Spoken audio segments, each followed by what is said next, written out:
হরে কৃষ্ণ, স্বাগত বন্ধুরা নতুন আরেকটা রেসিপিতে। তো আজ তৈরি করলাম আম চিরা দিয়ে পরোটা। আপনারা তো আম চিরা খেয়েছেন বা আমরাও খেয়েছি। আম চিরার পরোটা কখনো খেয়েছেন কি না জানি না। তো আমি তো এইভাবে প্রতি বছরই করি, তো এবারও করলাম। আম দিয়ে চিড়ে দিয়ে এই পরোটা করলাম, খেতে খুব টেস্টি, অসাধারণ, দেখতেও কিন্তু দেখুন লোভনীয়। তো কীভাবে আমি এই আম দিয়ে চিড়ে দিয়ে এই আম পরোটা করলাম, অবশ্যই আপনারা আমার পুরো রেসিপিটা দেখতে থাকুন। তো এই পরোটাটা তৈরি করার জন্য আমি এখানে এক বাটি চিড়া নিলাম আর একটা পাকা আম নিলাম। তো প্রথমে চিড়াগুলি হাতে খুব ভালোভাবে ধুয়ে নিতে হবে। একটা বড় বাটির মধ্যে আগে চিড়াগুলি নিয়ে নিলাম, তারপর একদম বেশি করে জল দিয়ে খুব ভালোভাবে ধুয়ে নেব 2-3 বার। তো 3-4 বার ধুয়ে নেওয়ার পর এবার তুলে নিচ্ছি একটা চাকুনির মধ্যে।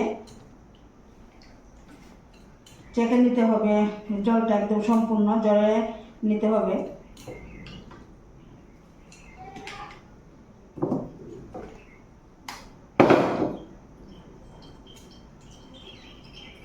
তো এবার আম কুসা চালিয়ে আমের এই ভিতরের অংশগুলো বের করে নেব। তো কুসাটা আগে চালিয়ে নিচ্ছি। তো একদম খুব ভালোভাবে হাত দিয়ে এইভাবে আমের এই ভেতরের অংশটুকু সবগুলো বের করে নিতে হবে।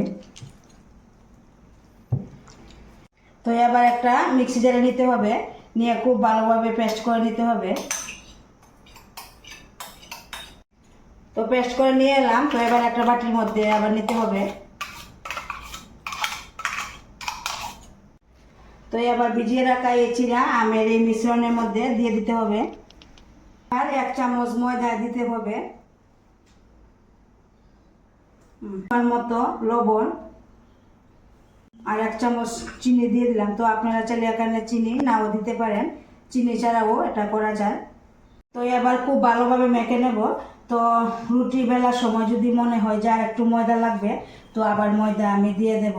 তো এবার খুব ভালোভাবে কিন্তু এইভাবে মেখে একটা ডুয়ের মতো করে নেব। তো এখানে আমি আরও 2 চামচ ময়দা দিয়ে দিলাম। দিয়ে দেওয়ার পর একদম খুব ভালোভাবে একদম মেখে একটা ডুয়ের মতো করে নেব। তো দেখুন ডুয়ের মতো করে নেওয়ার পর আমি এইভাবে একটু বড় বড় করে কয়েকটা লিচি করে নিলাম। তো এবার বেলে নেব, পরোটার মতো করে বেলে নেব।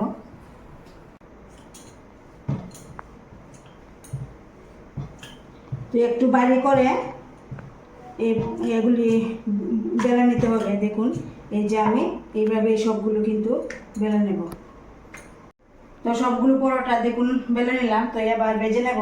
প্রথমে এমনিতেই ভেজে নেব, তারপরে কিছুক্ষণ ভেজে নেওয়ার পর তারপর তেল দিয়ে ভেজে নেব। তো দেখুন এই অল্প কিছু ভাজা হয়ে আসলে এরপর তেল দিয়ে আবার ভেজে নেব। এইভাবে আমি সবগুলো ভেজে নেব। তো এই পরোটাগুলো খেতে কিন্তু একদমই খুব টেস্টি হয়। দেখুন একদমই কিন্তু ফুলে উঠছে। দেখুন দেখুন কতটা ফুলে উঠছে। তো একটা ভেজে আমি নামিয়ে নিলাম। তো এইভাবে আমি সবগুলো ভেজে নেব। তো একইভাবে কিন্তু আমি সবগুলো পরোটা ভেজে নামিয়ে নিলাম। দেখুন এই পরোটাগুলো খেতে একটু খুব টেস্টি হয়। তো আপনারা যারা যারা এখনও খাননি অবশ্যই একবার হলো বানিয়ে খেয়ে দেখবেন। আর আমার এই আমের পরোটা রেসিপিটা যদি আপনাদের কাছে ভালো লাগে অবশ্যই একটা লাইক দিবেন, শেয়ার করবেন। দেখুন একদমই কত ভালো হলো এই আমের পরোটাগুলি।